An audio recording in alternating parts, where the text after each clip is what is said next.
एक समय की बात है, एक छोटे से गांव में एक चुपचाप और मस्तमौला बाघ रहता था। वह अपने जंगल में बहुत ही सुरक्षित और सुखी रहता था। उसके पास एक प्यारी सी मित्र शेरनी भी थी। दोनों मित्र अक्सर साथ में खेलते और घूमने जाते थे। एक दिन बाघ ने शेरनी से कहा, आज हम एक नया जंगल खोजने जाएंगे।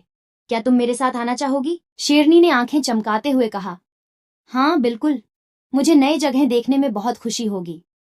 बाघ और शेरनी ने अपनी यात्रा की तैयारी की और रास्ते में निकल पड़े। वे जंगल की गहराई में चले गए और बहुत सुंदर और आकर्षक जगह देखने के लिए आगे बढ़े। अचानक जब वे एक सुंदर झरने के पास पहुंचे तो वहां एक बड़ी गहरी खाई दिखाई दी।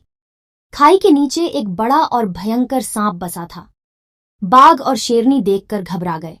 बाघ डरकर बोला, हमें इस दुष्ट सांप से बचना होगा। शेरनी ने भी खौंक कर मुख में थोड़ी दृढ़ता से कहा, हम एक साथ काम करेंगे और साथ में इस समस्या का समाधान निकालेंगे। हम इस सांप को भगाने के लिए कुछ सोचेंगे। बाघ और शेरनी मिलकर विचार करने लगे। उन्होंने देखा कि उनके पास एक पुलिया है जो उस खाई को पार करने में मदद कर सकता है। बाघ ने शेरनी को कहा, तुम उस पुलिये को ध्यान से देखो।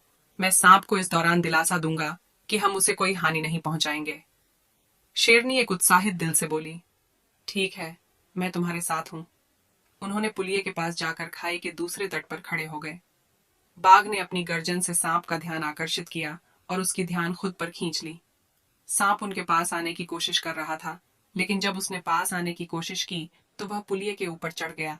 शेरनी ने तुरंत पुलिये को नीचे धकेलकर उसे स्थानीय जानवरों के पास ले गई।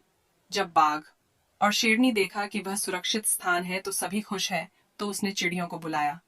चिड़ियां अपने पंख फड़फड़ाते हुए आकर बाघ और शेरनी के पास उड़ी और उन्हें धन्यवाद कहा। धन्यवाद करते हुए बाघ और शेरनी बाघ के जंगल में वापस चले आए। उन्होंने एक दूसरे को गले लगाया और अपनी सफलता पर गर्व महसूस किया।